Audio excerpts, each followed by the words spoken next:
आपको पता है कि इमोशनल इंटेलिजेंस आपकी पर्सनालिटी में डे फर्स्ट से है। हम में सपोज कीजिए कि हम में ये इमोशनल सेंस ना होती, देन व्हाट? आप दूसरे की फीलिंग को कब समझते हो? जब खुद फील करते हैं, जब आप एक्सपीरियंस कर चुके होते हैं, जब वो आपकी फीलिंग्स को इन्फ्लुएंस करता है, और जब आपका कोई रिलेशनशिप होता है ज़बरदस्त। और अब आप मुझे ये बताइए कि इंसान कंसर्न किससे होता है और एम्पैथेटिक किसके साथ होता है? जिसके साथ इमोशनल अटैचमेंट होती है। ये तो सर्कल बन गया ना। देखिए, बंदा एम्पैथेटिक क्या होता है? एम्पैथिक पता है किसी को क्या होता है? हमदर्दी, दूसरे की फीलिंग को फील करना, दूसरे को फील करवाना कि जो फीलिंग्स तुम्हारी हैं वही मेरी हैं। जब आप किसी को ये फील करवा देते हैं ना, तो आपकी बॉडी की रेज और उसकी बॉडी की रेज मिल जाती हैं। जब ये रेज मिलती हैं तो आपका रिलेशनशिप डेवलप होता है। वो रिलेशनशिप बहुत स्ट्रांग रिलेशनशिप होता है।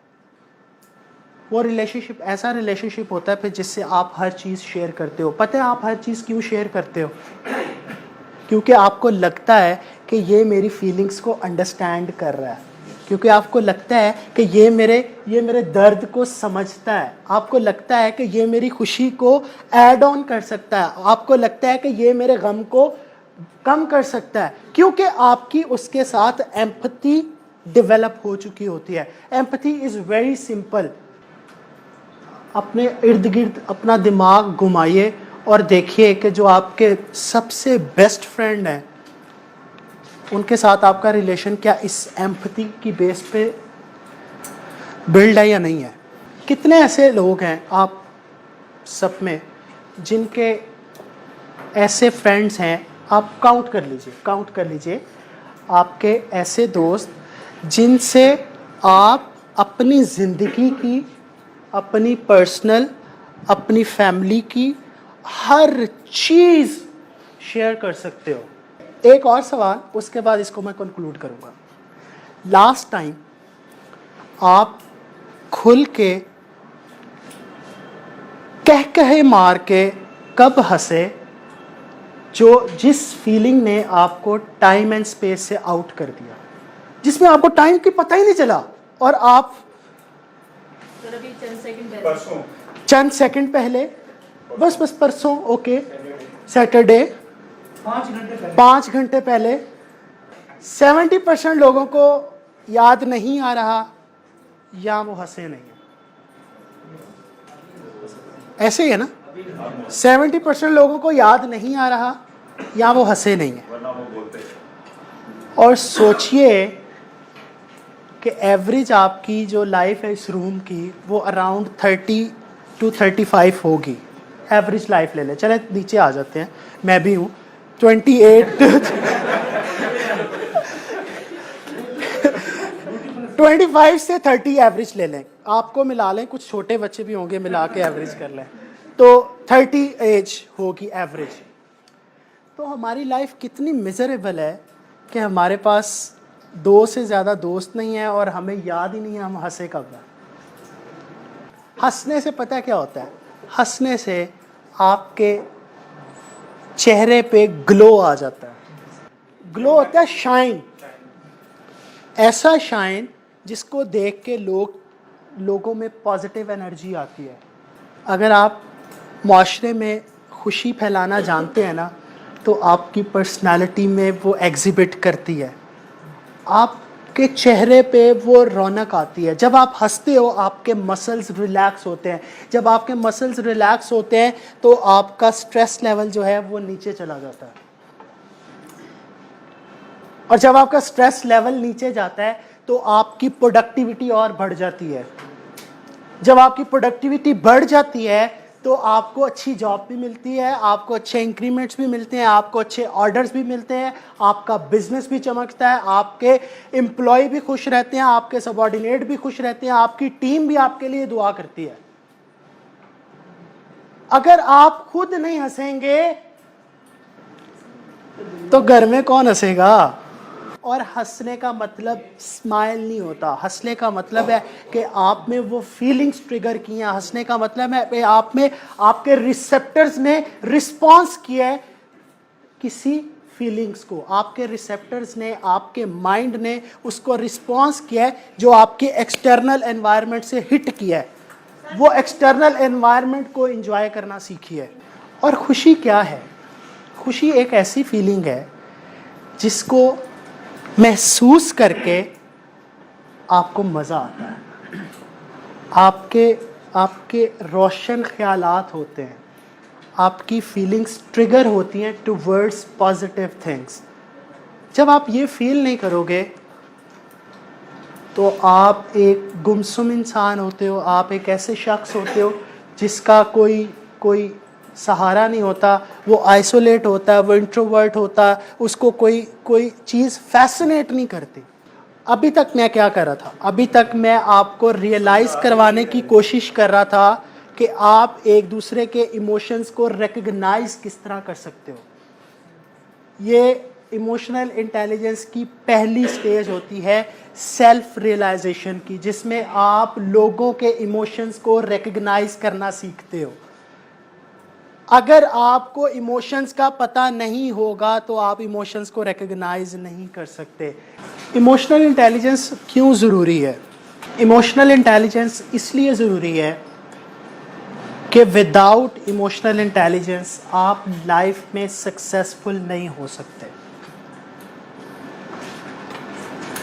अमेरिकन रिसर्च है, मोर देन 900 पर्सन्स पे वो बेस्ड करती है, जो कहती है कि 20% जो है वो IQ मैटर करता है आपकी लाइफ में,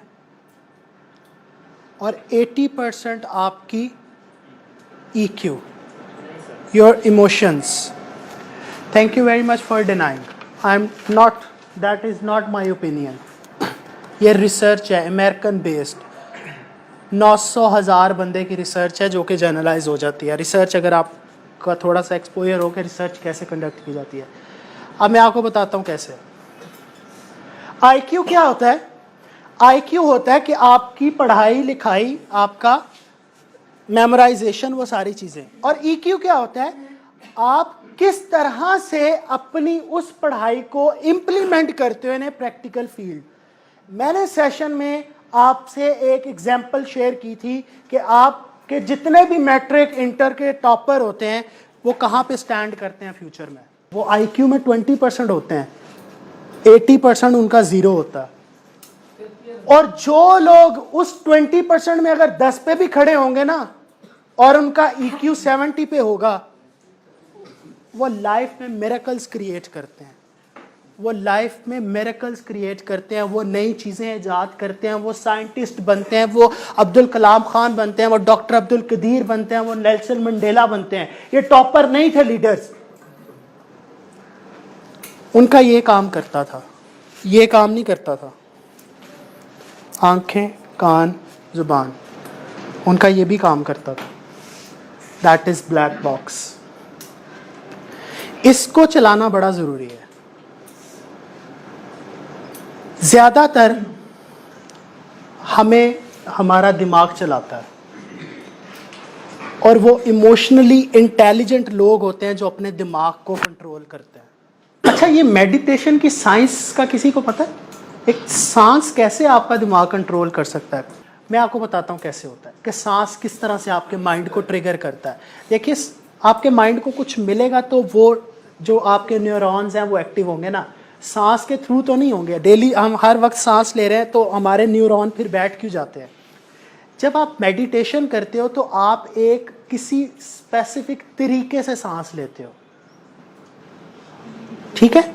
अब जिन लोगों ने नहीं की ना, जब आप सांस लेते हो ना तो सांस को इस तरह से लेते हैं कि आपकी जो कैविटी है ना सांस वाली, उसकी बैक पे आपकी जो हवा है वो टच हो।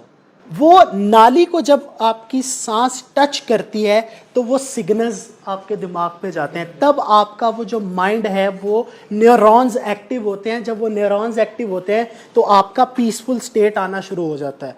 जब वो पीसफुल स्टेट आता है तो you feel comfortable, you feel at the zero level, जहाँ पे आपको कोई सोच नहीं आती, कोई आप फोकस होते जाते हो, अपनी सोच के दायराकार को श्रिंक करते जाते हो। जैसे जैसे आपकी सोच का दायराकार श्रिंक होता जाता है आप फोकस्ड होते जाते हो और एंड पे आप जो चाहते हो आपको वो अचीव कर लेते हो।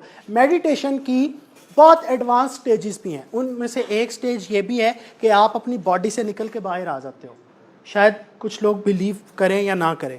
मैंने यहाँ पे एक जुमला लिखा है, इमोशनल इंटेलिजेंस अ की टू सक्सेस।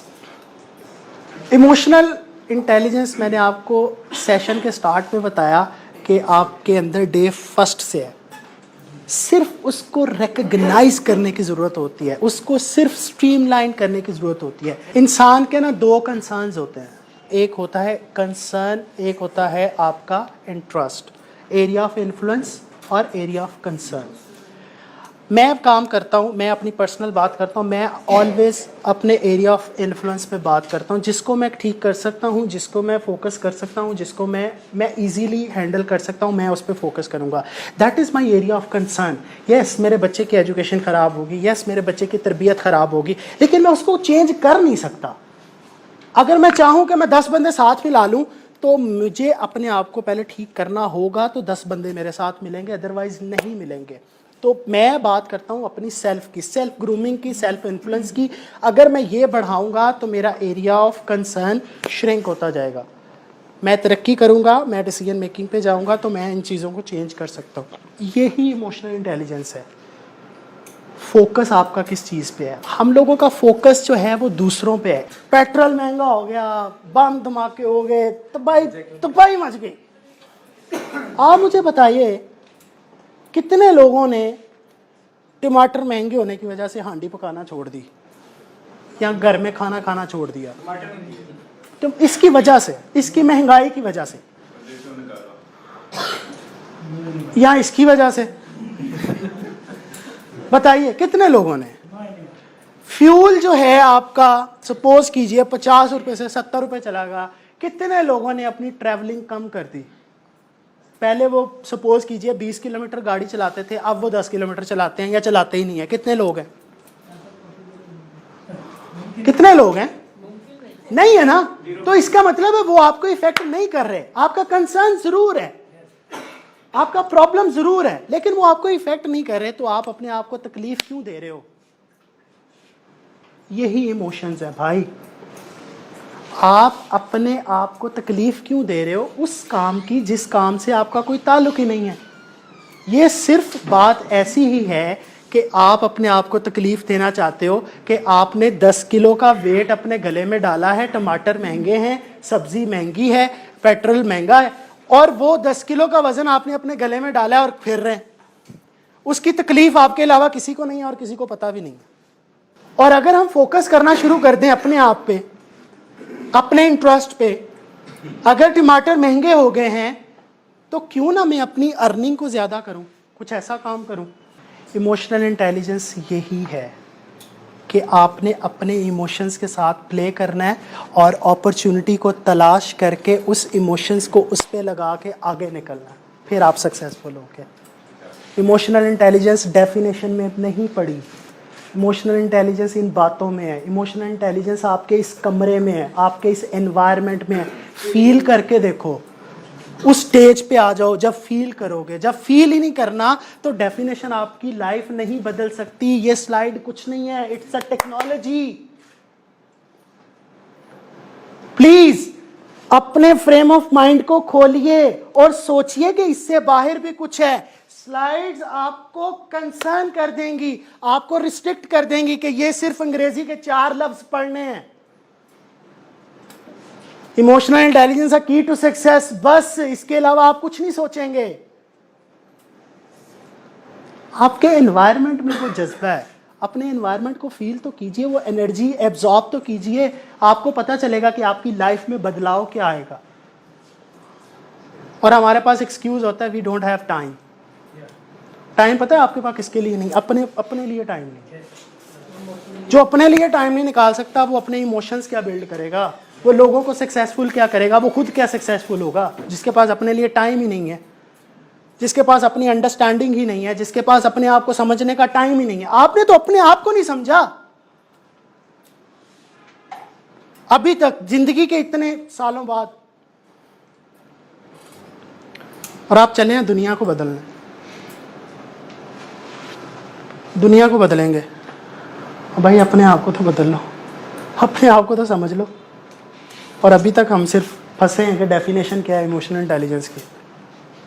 ये इमोशंस हैं भाई जिनको आप यूटिलाइज कर सकते हो अपनी सक्सेस के लिए, अपनी पावर के लिए। Emotions is a wonderful power जिसको दुनिया की कोई ताकत नहीं रोक सकती। वो पैशन, वो जज्बा है। इमोशंस वो जज्बा है यार, वो पैशन है जो आपको आपके एम की तरफ लेके जाता है, जो सामने खड़ी आपकी सारी दीवारें तोड़ देता है। वो जज्बा, उसको कहते हैं इमोशंस। और उसको कैसे तोड़ना है? उसको कहते हैं इंटेलिजेंस। इमोशनल इंटेलिजेंस जिसके थ्रू आप दुनिया को कॉन्कर करते हैं। हमारे रसूल से ज्यादा बड़ा इमोशनल इंटेलिजेंट इंसान कोई नहीं था। उन्होंने किया क्या है यार, पता है किसी को? अपने किरदार से। और किरदार कहां से आते हैं? इमोशन से। पूरी दुनिया को बदल के रख दिया, पूरी दुनिया को। उस सोसाइटी में रेवोल्यूशन लेके आए जिस सोसाइटी में लड़कियों को कत्ल कर दिया जाता था। और हम लोग बैठे आज यही सोच रहे हैं कि इमोशंस होते क्या हैं? अब भाई everything is with in you. आपके अंदर सब कुछ है यार। सर्च करने की कोशिश तो करो, अपने आप को टाइम देने की कोशिश तो करो। अपने आप के लिए टाइम नहीं है आपको तो क्या करोगे लाइफ में? कुछ भी नहीं करोगे।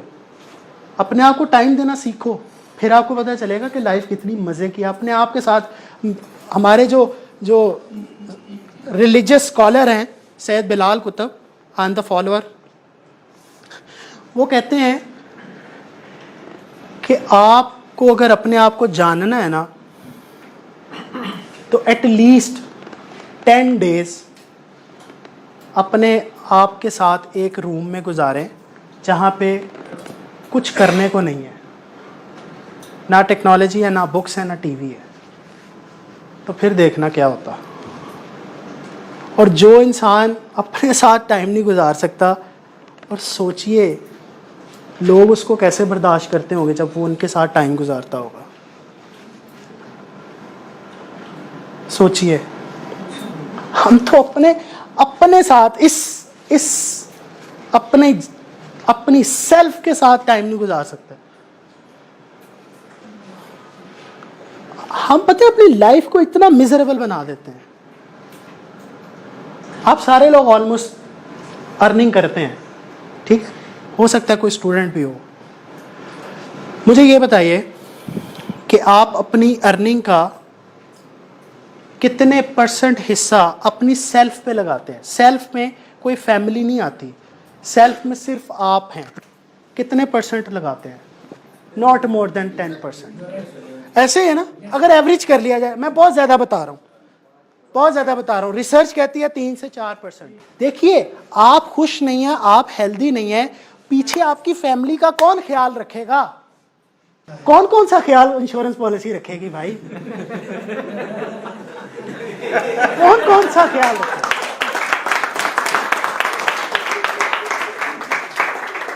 अपनी जात पे, उस जात में जो कुछ आता है ना, उस पे खर्च करना सीखो, उस पे खर्च करना सीखो।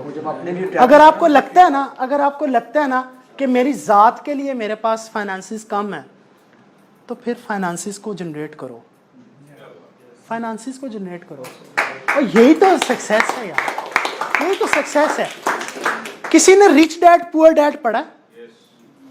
वो क्या कहता है? वो क्या कहता है?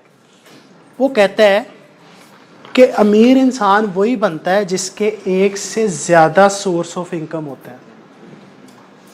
और हमारी सोसाइटी में 70% लोगों की सोर्स ऑफ इनकम सिर्फ एक होती है। सिर्फ एक। सोर्स ऑफ इनकम सिर्फ एक होती है, और वो सोर्स ऑफ इनकम खत्म, आपका स्ट्रेस ऊपर, स्ट्रेस ऊपर, बीमारी, टेंशन, लड़ाई झगड़ा, सब कुछ, और वो सोर्सेस और नीचे। तो फिर आप इंश्योरेंस कॉम्प्रोमाइज करते हो, फिर इंश्योरेंस आती है, इंश्योरेंस वाले भी आते हैं, ठीक है। हमें अपने साथ रैशनली प्ले करना चाहिए। रैशनली प्ले करने के लिए हमें अपने माइंड का इस्तेमाल करना होता है। दिमाग के दो हिस्से होते हैं जहाँ पे इंफॉर्मेशन प्रोसेस होती है। I am talking about the biological perspective of emotions, जो कि आपके बैकबोन से होते हुए आपके इस वाले हिस्से में जाते हैं। सबसे पहले वो लिम्बिक ब्रेन में जाते हैं। लिम्बिक ब्रेन, जिसको कहते हैं इमोशनल ब्रेन, ऐसा हिस्सा दिमाग का जहां पे इंफॉर्मेशन आती है और वो फौरन रिएक्शन जनरेट कर देता है। आग को छुआ, फौरन पीछे, ठंडा हुआ, फौरन चमक गए, करंट लगा, फौरन चमक गए, गुस्सा आया, फौरन मुक्का मार दिया। ये कौन प्रोसेस करता है? आपके माइंड का लिम्बिक ब्रेन, वो पोर्शन जिसको लिम्बिक ब्रेन कहते हैं। अगर मैं फोटो खोल दूं तो आपको ज्यादा समझ आ जाएगा। आपकी इंफॉर्मेशन जो है वो स्पाइनल कॉर्ड से होती हुई आपके दिमाग में जाती है। इसको बोलते हैं फर्स्ट ब्रेन। फर्स्ट ब्रेन जो होता है वो आपकी प्रोटेक्शन करता है। समटाइम आपको अंदाजा होगा कि यहां पे आपको कोई चोट लगे तो इंसान फौरन बेहोश हो जाता है, ऐसे ही है ना। वो ऐसा ब्रेन होता है, हिस्सा ब्रेन का, जो आपकी प्रोटेक्शन करता है। जिसको लगता है कि आप ये पेन को बर्दाश्त नहीं कर पाएंगे, वो आपको सारा पेनलेस कर देता है। इसको बोलते हैं फर्स्ट ब्रेन। फर्स्ट ब्रेन से जो इंफॉर्मेशन है वो लिम्बिक में जाती है। लिम्बिक में वो प्रोसेस होती है। प्रोसेस का मतलब है कि वहां से वो जनरेट करेगा अपना रिस्पॉन्स। इससे पहले रिस्पॉन्स जनरेट नहीं होता। यहां तक, फर्स्ट ब्रेन तक, ब्रेन ऑटोमेटिकली खुद काम कर देता है। लेकिन जैसे ही वो इंफॉर्मेशन यहां पे जाएगी, यहां से रिस्पॉन्स जनरेट होगा। अब आपका एक सेंसिबल क्वेश्चन ये होना चाहिए था कि अगर ब्रेन ने यहां खुद प्रोसेस कर दिया है तो यहां भी तो खुद प्रोसेस कर सकता है।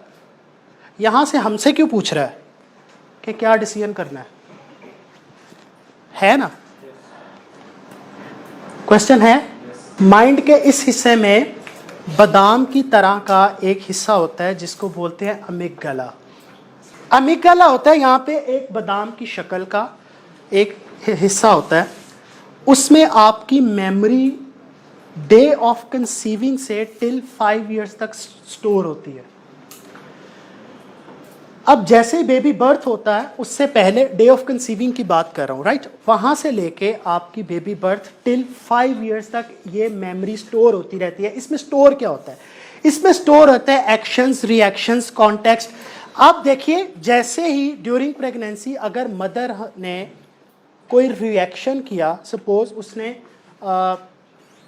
छिपकली देखी, छिपकली देख के वो डर गई, वो एमिगडाला में एज कॉन्टेक्स्ट के उसने छिपकली देखी थी तो वो डर गई, वो सारे का सारा स्टोर हो जाता है और वो बेबी की पर्सनालिटी में आता है।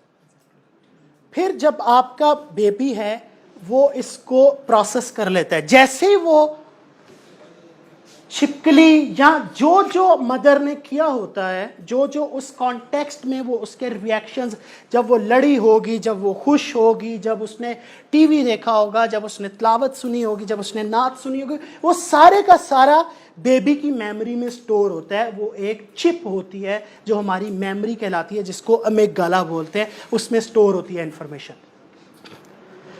वो इंफॉर्मेशन हमें बताती है कि आपके पहले कॉन्टेक्स्ट में क्या सेफ है, इसमें क्या रिएक्शन करना है। अगर हमारे पेरेंट्स ने उस सिचुएशन में रिएक्ट किया होगा तो बच्चा भी रिएक्ट करेगा। इसलिए इमोशनल ब्रेन जो है वो आपको टाइम देता है अपना रिस्पॉन्स जनरेट करने का। इंफॉर्मेशन स्पाइनल कॉर्ड से इमोशनल ब्रेन में 15 मिली सेकेंड्स में पहुंचती है। सपोज मैंने भाईजान को थप्पड़ मारा, अब ये सेंसेस जो हैं इसके इमोशनल ब्रेन में विद इन 15 मिली सेकेंड्स पहुंच जाएंगी, और ये विद इन 15 मिली सेकेंड कोई भी रिस्पॉन्स जनरेट कर सकता है। वो बैकफायर कर सकता है, वो होल्ड कर सकता है, वो कुछ भी कर सकता है। इसको बोलते हैं इमोशनल ब्रेन। एक यहां पे आपकी इंफॉर्मेशन प्रोसेस होती है। दूसरा, अगर आपने यहां पे अपने रिस्पॉन्स को, अपने एक्शंस को परफॉर्म नहीं किया, होल्ड कर लिया, तो आपकी वो इंफॉर्मेशन जो है वो रैशनल ब्रेन में चली जाती है। रैशनल ब्रेन में इंफॉर्मेशन 25 मिली सेकेंड्स में जाती है। फिर रैशनल ब्रेन क्या करता है? रैशनल ब्रेन उसको प्रोसेस करता है और उसका रैशनल रिस्पॉन्स जनरेट करता है। इसलिए अब आपको वो हदीस याद आनी चाहिए रसूल की सल्लल्लाहु अलैहि वसल्लम की, कि जब आपको गुस्सा आए तो पानी पी लिया करो। अगर आप खड़े हो तो बैठ जाओ, बैठे हो तो पानी पी लो, पानी पी लिया तो लेट जाओ। मतलब अपने रिस्पॉन्स जनरेट करने को टाइम दो, ताकि आप अच्छा रिस्पॉन्स जनरेट कर सकें। जल्दी का रिस्पॉन्स हमेशा रिवर्ट करता है, आपको नदामत होती है। That is emotional brain and rational brain. अब इमोशनल इंटेलिजेंट लोग कौन होते हैं? जो अपने रैशनल ब्रेन को यूज करते हैं और इमोशनल ब्रेन्स को टाइम नहीं देते अपना रिस्पॉन्स जनरेट करने के लिए। उन लोगों को इमोशनल इंटेलिजेंट लोग बोलते हैं। इसलिए जितने भी आप अपनी लाइफ में सक्सेसफुल इमोशनल इंटेलिजेंट लोग देखेंगे, वो सारे तहम्मुल मिजाज होंगे। उन सारों की पर्सनालिटी में सब्र होगा, पेशेंस होगा। वो अपने डिसीजंस करते वक्त सोचते हैं। और अली पाक रज़ी अल्लाह तआला अन्हु का भी यही है कि खुशी में या गम में कोई फैसला ना करो, क्योंकि उस वक्त आपका ये ब्रेन एक्टिव होता है। इमोशंस हुए होते हैं, आप भंगड़े डाल रहे होते हैं, आप रो रहे होते हैं, और उसको टाइम नहीं देते आप प्रोसेस करने का इंफॉर्मेशन को। और जब आप रैशनल ब्रेन में इंफॉर्मेशन को जाने देते हैं तो आप अपने रिस्पॉन्स जनरेट करते हैं। ऐसे रिस्पॉन्स जो आपको सक्सेस की तरफ लेके जाते हैं, ऐसे रिस्पॉन्स जिससे आपको प्रॉफिटेबिलिटी होती है, ऐसे रिस्पॉन्स जिससे आपकी तरक्की होती है, ऐसे रिस्पॉन्स जिससे आप ट्रेनर बनते हैं। इसको बोलते हैं हमारा biological structure of emotional process. मैं आपको सिर्फ ये बताना चाह रहा हूं इस पूरे सेशन में कि आपको अपने इमोशंस को यूटिलाइज कैसे करना है। बस best way to utilize your emotions in a positive energy from a negative energy. Emotions की एनर्जी इतनी पावरफुल, इतनी स्ट्रांग होती है कि पूरी दुनिया की कोई भी ताकत इसको नहीं रोक सकती आने से। पूरी दुनिया की कोई ताकत आपके इमोशंस को कंट्रोल नहीं कर सकती एक्सेप्ट यू। ये बात याद रखिएगा, ये इतनी पावरफुल एनर्जी है। और हम इस पावरफुल एनर्जी को अगर पॉजिटिव साइड पे लगाएंगे तो हम चैंपियंस बन सकते हैं, हम लीडर्स बन सकते हैं, सक्सेसफुल बन सकते हैं। अगर आप अपने इमोशंस पे कंट्रोल करना सीख जाओगे, आप अपने रिस्पॉन्स पे कंट्रोल करना सीख जाओगे, आप अपनी फीलिंग्स पे कंट्रोल करना सीख जाओगे, आपकी लाइफ आसान हो जाएगी। आप बड़े सुकून में आ जाओगे, आपको बड़ी टेंशन नहीं हुआ करेगी किसी चीज की। किसी दूसरे के अमल से आप अपने आप को दुखी नहीं करोगे। फाइनल, ये पूरा क्रक्स है। जो इमोशनल इंटेलिजेंट इंसान होता है ना, उसकी ये 4 कॉम्पिटेंसीज हैं। पहली 2 जो हैं वो सेल्फ, उसके अपने ज़ात से रिलेटेड है। दूसरी जो है वो उसकी सोसाइटी से रिलेटेड है। ये सारा साइंटिफिक है, जिसको हमने प्रोसेस करके मैनेजमेंट वे में आपके प्रेजेंट कर रहे। जो सेल्फ सेंटर्ड या इमोशनल इंटेलिजेंट लोग होते हैं ना, वो सबसे पहले अपने ऊपर काम करते हैं। सेल्फ अवेयरनेस होती है उनको। सेल्फ अवेयरनेस क्या होती है? अपनी पहचान, अपनी कैपेबिलिटीज, अपनी स्ट्रेंथ्स, वीकनेस, अपने आप का पता होता है उनको। एक्यूरेट असेसमेंट, वो अपनी सही स्ट्रेंथ्स, सही वीकनेसेस को जानने की सलाहियत रखते हैं।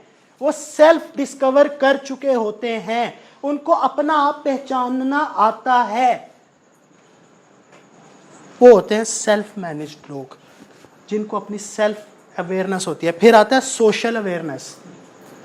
अब मुझे पता होना चाहिए कि मैंने दूसरों के इमोशंस के साथ किस तरह से ट्रीट करना है। मुझे पता होना चाहिए कि मैंने एम्पैथिक कैसे होना है। मुझे पता होना चाहिए कि मैं जहाँ पे काम करता हूँ, मैं जहाँ पे रहता हूँ, मेरी सोसाइटी में, मुझे उसकी अवेयरनेस होनी चाहिए। मुझे सर्विस ओरिएंटेशन होनी चाहिए। सर्विस ओरिएंटेशन जज्बा काम करने का, कुछ करने का, वो मेरे में होना चाहिए। और फिर उसके बाद आती है रेगुलेशन। किस तरह मैं उसको रेगुलेट कर पाऊंगा, किस तरह से मैं सोसाइटी के साथ मिल पाऊंगा, किस तरह से मैं उसको प्रैक्टिकल कर पाऊंगा। फिर आता है सेल्फ मैनेजमेंट, कि आप अपने आप को मैनेज करो, सेल्फ कंट्रोल, अपने इमोशंस को कंट्रोल करो लोगों के मुताबिक, सोसाइटी के मुताबिक, कल्चर के मुताबिक, एनवायरनमेंट के मुताबिक। फिर आता है ट्रांसपेरेंसी,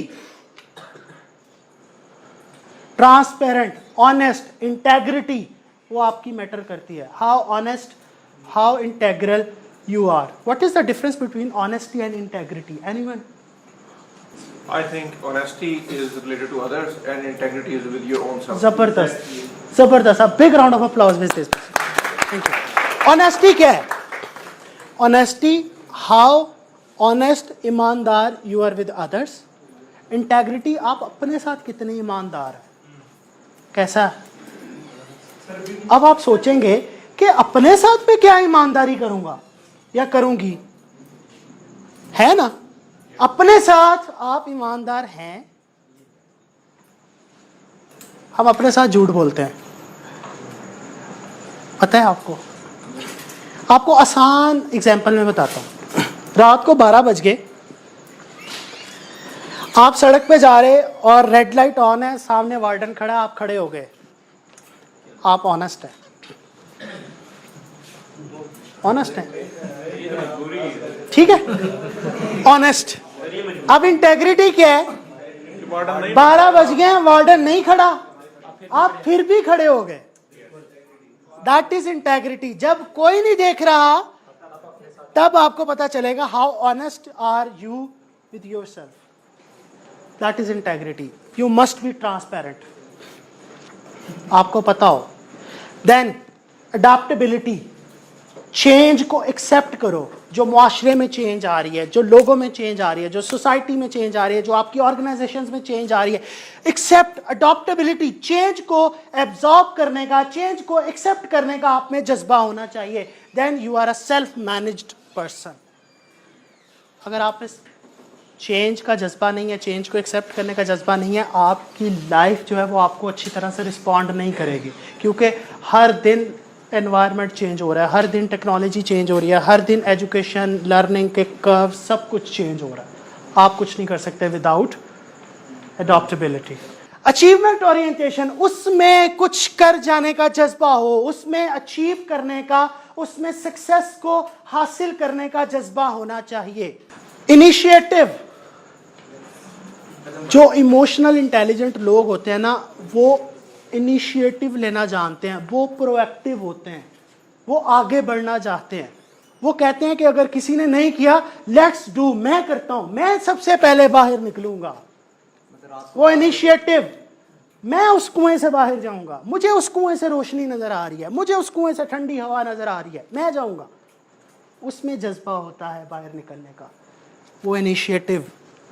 वो ऑप्टिमिस्ट होते हैं, हर चीज में अच्छाई तलाश करते हैं। उनको इस कमरे में गर्मी नहीं लगती, उनको खुशबू आती है, मजा आता है, एनवायरनमेंट को वो एंजॉय करते हैं, वो बातों को एंजॉय करते हैं, वो लोगों को एंजॉय करते हैं, वो अच्छाई तलाश करते हैं हर चीज में।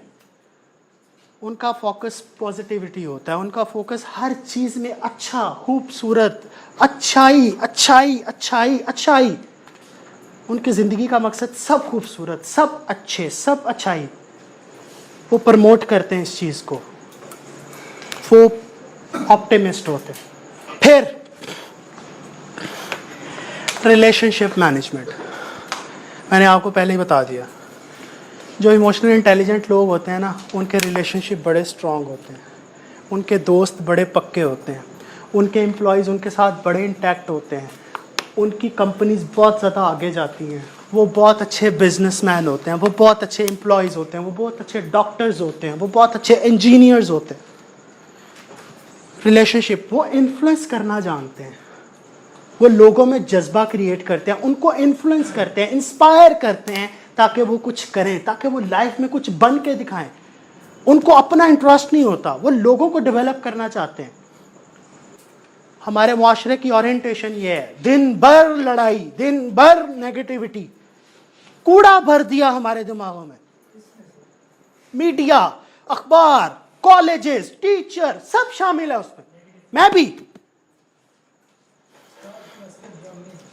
वेरी सिंपल, सब कुछ नेगेटिविटी, तबाही हो गई, बर्बाद। यार किसी ने बताया आज तक कि हुंजा कितना खूबसूरत है? किसी ने बताया आज तक कि कश्मीर की वादियों से इतनी खुशबू आती है? किसी ने बताया कि नरान कगान के पहाड़ तो खूबसूरत सोना फेंकते हैं?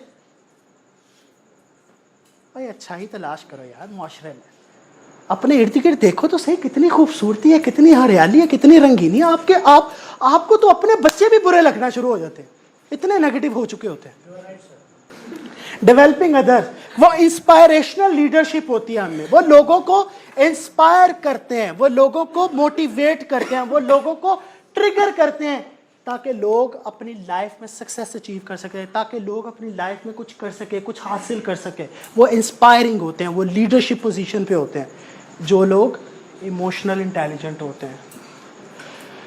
चेंज कैटलिस्ट, चेंज लेके आते हैं। कॉन्फ्लिक्ट मैनेजमेंट, लड़ाई झगड़े में वो मैनेज करते हैं, वो कॉन्फ्लिक्ट हैंडलर होते हैं, वो लड़ाई झगड़े बिहेवियर्स को वो मोल्ड करते हैं, वो लोगों से सुलह का, वो लोगों से रिकन्सिलिएशन का सलूक करते हैं।